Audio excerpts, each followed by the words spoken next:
Hi, this is Eric Broom. This is the case study when a student's rights are wronged. Let's get right into it. So summarizing very quickly here, Miguel is the new student at Nottingham High School, quarterback of the football team. In this game to get to the semifinals, he's hit hard and is paralyzed from the waist down. 2 weeks prior to returning to school, the parents meet with the counselor and they make her aware that he's in a wheelchair and needs accommodations. During that first period back into school, he is then told he has to switch classes because the biology classroom is not wheelchair accessible.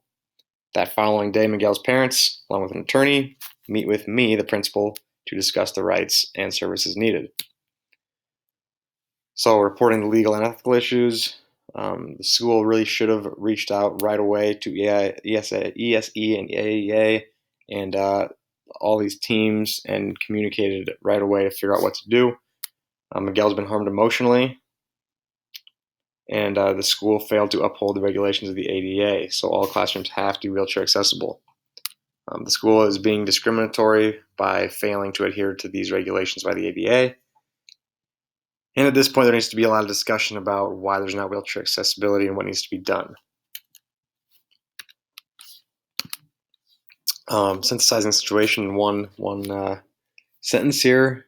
Nottingham High School is facing legal implications from a student-athlete's parents due to the school's lack of preparedness to accommodate their son's special needs in relation to his recent paralyzation of his lower extremities. Some facts that we know and don't know. So we obviously know he was hit, he's paralyzed, and he wanted this biology class for his future. Has he had a few past injuries that might have contributed to this injury? And how long was it from the injury until he returned to school? It doesn't specify that.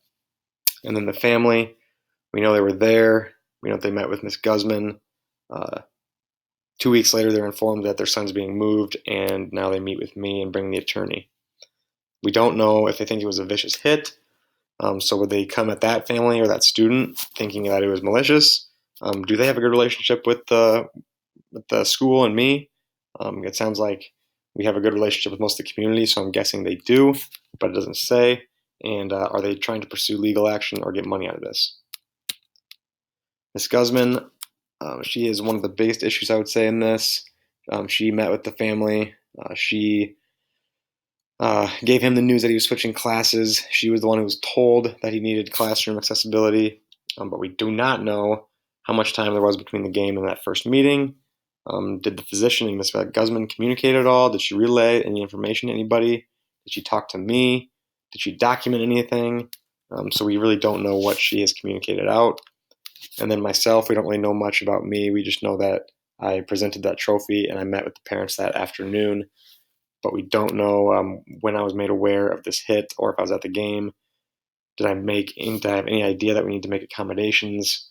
Was I relayed information from Ms. Guzman? We don't know. Other programs, demographics, some of the basic stuff. We know that the high school has a lot of reconstruction. That 1/4 of the building is still not up to code. We don't know exact locations of whether it's not up to code, but we do know that there's these relocatable trailers, but we don't know if those are the biology room or what those are. And we also do not know much about the demographics of the school, anything at all as far as curriculum, programs, or other school-related facts. Stakeholders will definitely be affected. There's going to be a lot of discussion throughout the community about this and where the money has been going and why it has not updated that last 1/4.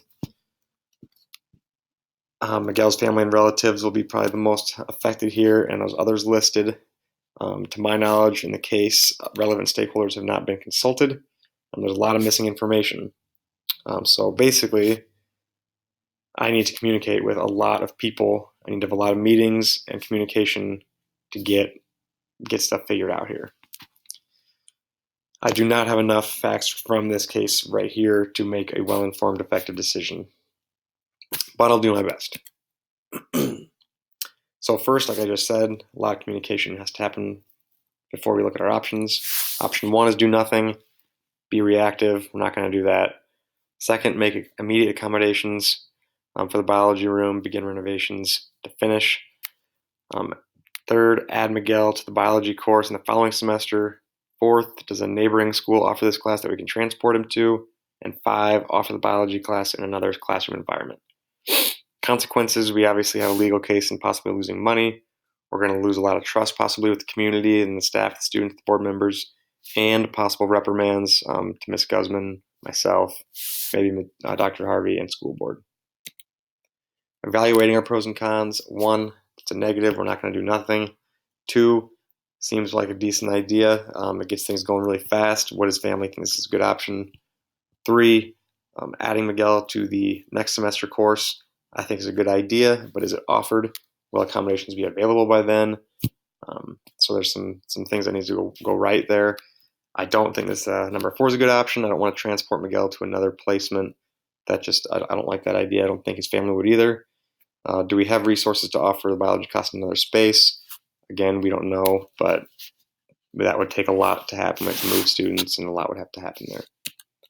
So I advocate for 3 and 2. 2 is the immediate reconciliation for his needs. There's portable ramps, so I think that's a possibility to finish the semester. But we'd have to make accommodations in that room. Number 3, I think this might be the best one by moving up to the next semester. It would allow us time to kind of update stuff and get things really in place. And it would give Miguel the option to start at the course in the very beginning of the semester. Last resort would be 5, moving to another environment in the school. Again, viable option, but it would take a lot of things that have to go right for us to make that work. Remember, the family has to agree to support the option. So like I said, I think number 3 is probably the best option, but it depends what his family thinks. Implementing the plan. So I got to meet with these people to get all the stakeholders on board. I meet with the family. We come up with a sound offer, and we discuss the offer with the attorney to make sure that we word things correctly. We're apologizing, but we're ensuring immediate action. We have contractors ready to begin updating the code, up to code of the building. We ensure that the family and Ms. Guzman will be reprimanded. We ensure that Ms. Guzman will be reprimanded, and we'll never have something like that happen again. And we'll make sure that Miguel's class schedule keeps him on track for graduation and college prep classes. A reflection will be posted. I hope you enjoyed. Thank you for listening.